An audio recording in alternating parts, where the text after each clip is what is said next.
Umuezeukwu community pleads for Governor Otti's intervention, fears annihilation loss of identity. My dear listeners, from wherever you're listening from over Abia Airport project, the Umuezeukwu community already pleads for Governor Otti's intervention and fear of annihilation loss of identity. My dear listeners, moving on to the full details. Kindly please ensure you like, subscribe to this channel and share. The future of Umuezeukwu, a community in Unsulu's Isiala Ngwa North local government area, hangs in the balance as residents and landowners of the Abia Airport project site make a desperate plea to Governor Alex Otti for a more equitable resolution. Residents spoke to reporters within the community today, expressing deep concerns that the current land allocation for the airport project will not only displace them from their ancestral homes and farmlands, but will also jeopardize the community's very existence.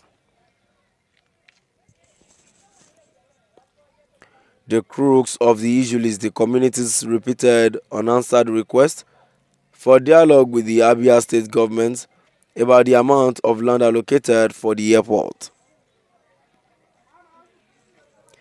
They are specifically demanding a minimum 500-meter buffer zone between the airport perimeter and their homes, which they claim has been consistently ignored, resulting in some homes and farmlands falling within the airport boundaries.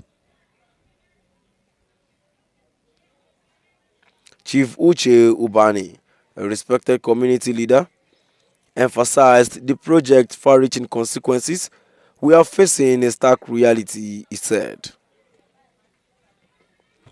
Our ancestral lands, which have supported generations, are being taken away. Our children will have no place to build homes or farms, and tragically, we may not even have a place to bury our dead. The community acknowledges previous land seized reductions for the airport project, noting that these adjustments benefited other communities, such as Adurike, Umuogu, Ikputul and part of Umuosu and Umuode. However, Umuezeukwu claims they have been overlooked, prompting an urgent request for assistance. We urgently request that the government implement the minimum 500 meters setback from our homes. We are not asking for much, just enough to ensure our community's future, Chief Ubani emphasized. Ebere Adieze, President General of Umuezeukwu, expressed his deep concern and denied that he had previously approved the project as is. He also lamented alleged harassment and intimidation against the community for simply seeking dialogue. It is even more concerning that their desperation has led them to tell the Federal High Court in Abuja that I had a meeting with the Attorney General of Abia State on April 24, 2025, where I accepted what they were doing well and discredited the court action. All of those statements are false. I have never met with anyone at all. IDSA clarified that their concerns go well beyond compensation. The issue is not compensation. It is about our survival and providing us with alternative sources of income, as we are all agrarians in this village. What we saw in Umuezeukwu was that instead of 500 meters, our houses and farmlands were now inside the airport, he said. Our children and future generations will no longer have a place to build homes or live. If all of the lands are taken in this quantum, I am concerned that our lives will be jeopardized. We might not have a place to bury our dead. Exacerbating the situation, the community claims that the government is now acquiring additional land for an airport access road, which they claim was not originally planned.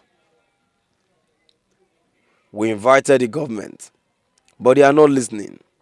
The same government has gone through the back of our village to mark another area for the construction of an airport access road, which was not part of the original plan for the proposed airport, Adieze added.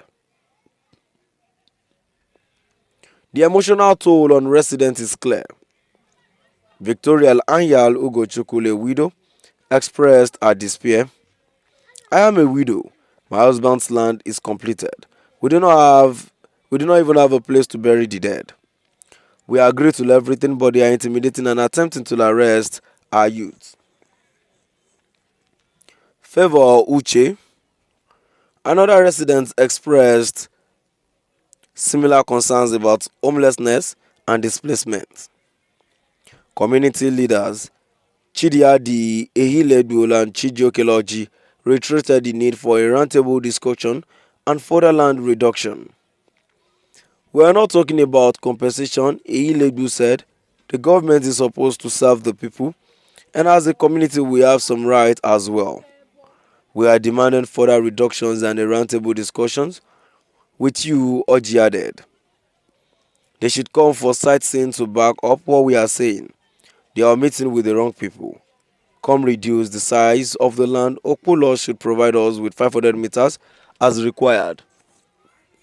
You cannot come and start raising people's land without first informing the landowners they are acquiring additional land for the access road, which was not originally planned for the airport. My dear listeners, now we've come to the end of our today's news. Please do drop by at the comment section and let us know what your view is all about. Thank you.